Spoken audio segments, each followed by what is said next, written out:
겨자씨 한 알 또 가라사대 우리가 하나님의 나라를 어떻게 비유하며 또 무슨 비유로 나타낼꼬.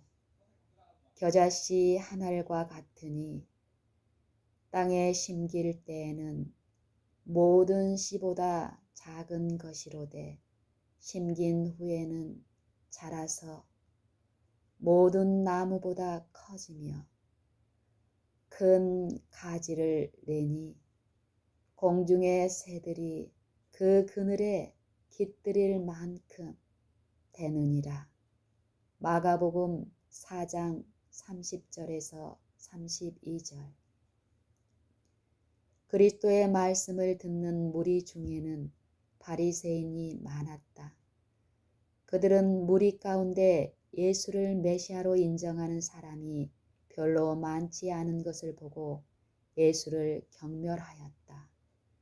그리고 스스로 생각하기를 이 보잘것없는 교사가 어떻게 이스라엘을 세계의 으뜸이 되게 할 수 있으며 아무런 재산도 없고 권세나 명예도 없는 사람이 어떻게 능히 새 왕국을 건설할 수 있을까 하는 의심을 품게 되었다. 그리스도께서는 그들의 생각을 아시고 그들에게 이렇게 대답하셨다. 우리가 하나님의 나라를 어떻게 비하며 또 무슨 비유로 나타낼꼬. 이 세상 정부 중에는 그것에 견줄 만한 것이 없고 어떠한 사회단체도 그것을 나타낼 만한 것이 없다. 그리하여 그분은 겨자씨 한 알과 같으니 땅에 심길 때에는 땅 위의 모든 씨보다 작은 것이로되 심긴 후에는 자라서 모든 나무보다 커지며 큰 가지를 내어 공중의 새들이 그 그늘에 깃들일 만큼 되느니라고 말씀하셨다. 씨 가운데 있는 배종은 하나님께서 그 속에 넣어주신 생명력의 전개로 말미암아 자라나는 것이지 사람의 힘으로 자라나는 것이 아니다. 그리스도의 왕국도 그와 같다. 그것은 곧 새 창조다. 그 나라의 확장 원칙은 세상 나라들을 지배하는 원칙과는 정반대이다. 이 세상 나라는 완력으로 정복하고 전쟁으로 저희 주권을 유지하나 새 나라의 건설자는 평강의 왕이시다. 성령께서는 세상 나라들을 다른 짐승을 잡아먹는 맹수들로 표상하셨는데 그리스도에 대하여는 세상 죄를 지고 가는 하나님의 어린 양으로 표상하셨다. 그리스도의 나라 정책에는 완력을 써서 사람의 양심을 억압하는 일이 없다. 그런데 유대인들은 하나님의 나라도 세상 나라와 같은 방법으로 건설되는 줄로 생각하고 의를 조장하기 위하여 여러 가지 외형적인 수단을 썼다. 그들은 여러 가지 방법과 계획을 세웠으나 그리스도께서는 한 가지 원칙을 세우시고 진리와 의를 불어 넣으심으로 오류와 악을 좌절시키셨다. 예수께서 이 비유를 말씀하실 때 여기저기에서 겨자나무들이 풀이나 곡식들보다 훨씬 크게 자라서 그 가지들이 바람에 흔들거리고 있는 것이 보였다. 새들은 이 가지에서 저 가지로 날아다니며 무성한 나뭇잎 사이에서 노래를 부르고 있었다. 그러나 이 겨자나무가 돋아난 겨자씨는 모든 씨 중에서 가장 작았다. 처음에 그 씨가 연약한 싹을 내지만 거기에는 강한 생명력이 있어서 그것이 자라고 커져서 결국에는 지금 그들이 보고 있는 큰 나무가 되는 것이다. 이와 같이 그리스도의 나라도 처음에는 미약하고 변변치 못하게 보인다. 세상 나라와 비교할 때 그것은 모든 것 가운데 가장 작은 것처럼 보인다. 이 세상의 통치자들은 그리스도께서 왕이 되신다는 주장을 조소하였다. 그러나 거룩한 생명력이 들어있는 위대한 진리 속에서 복음의 왕국이 그를 따르는 자들에게 위탁되어 있었다. 과연 그 나라는 얼마나 빨리 자라났고 그 영향력은 얼마나 멀리까지 미쳤는가. 그리스도께서 이 비유를 말씀하실 때에 새 왕국을 대표할 사람은 몇 안 되는 갈릴리 천민들에 불과했다. 그들의 빈곤함과 수요의 적음이 사람들로 하여금 예수를 따르는 순진한 어부들과 연합해서는 안 되는 이유로 거듭거듭 주장되었다. 그러나 겨자씨는 자라서 그 가지를 온 세상에 뻗을 것이며 한때 그들의 영화로서 사람들의 마음을 사로잡았던 세상 왕국들이 멸망해버린 때에도 그리스도의 왕국은 강하고 위대한 힘을 가지고 그대로 남게 될 것이다.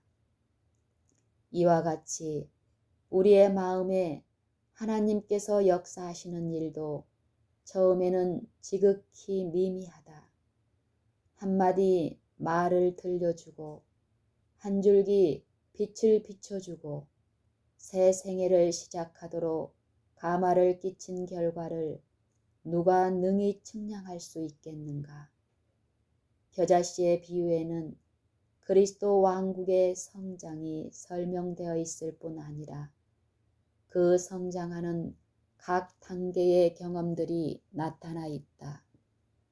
하나님께서는 각 시대마다 당신의 교회를 위한 특별한 진리와 특별한 사업들을 가지고 계시다. 세상적으로 지혜 있고 유능한 사람들에게 숨겨진 진리가 어린아이 같이 겸손한 자에게 드러난다. 진리는 그 길을 요구한다. 진리에는 싸워야 할 투쟁이 있고 이겨야 할 승리가 있다. 처음에는 진리의 옹호자가 극히 적다.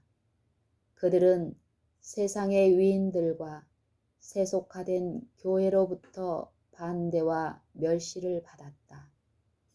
유대 나라의 교만과 형식주의를 책망하기 위하여 고군분투했던 그리스도의 선구자 침례 요한을 보라. 복음을 처음으로 유럽에 전한 두 천막 깁는 사람을 보라. 바울과 실라가 다른 일행과 같이 드로아에서 배를 타고 빌립보로 떠나갈 때에 그들의 사명은 얼마나 미약하고 희망이 없어 보였는가. 또 가이사의 영 안에서 세사들에 매어 그리스도를 전파하는 나이 많은 바울을 보라. 로마 제국의 이교와 싸우는 작은 노예와 농부의 무리를 보라. 이 세상 지혜의 걸작품인 강한 교회에 대항해서 싸우는 마르틴 루터를 보라. 하나님의 말씀을 굳게 잡고 황제와 교황에 맞서서 저는 여기 서 있습니다. 저는 달리 행할 수 없습니다. 하나님이시여 나를 도우소서 라고 말하는 그를 보라. 형식주의와 유격주의와 무신주의가 성행하던 시대에 그리스도와 그의 의를 전파한 존 웨슬리를 보라. 이교국의 비참한 현상을 보고 마음이 괴로워서 그리스도의 사랑의 기별을 그들에게 전할 특권을 얻고자 탄원하는 한 청년을 보라.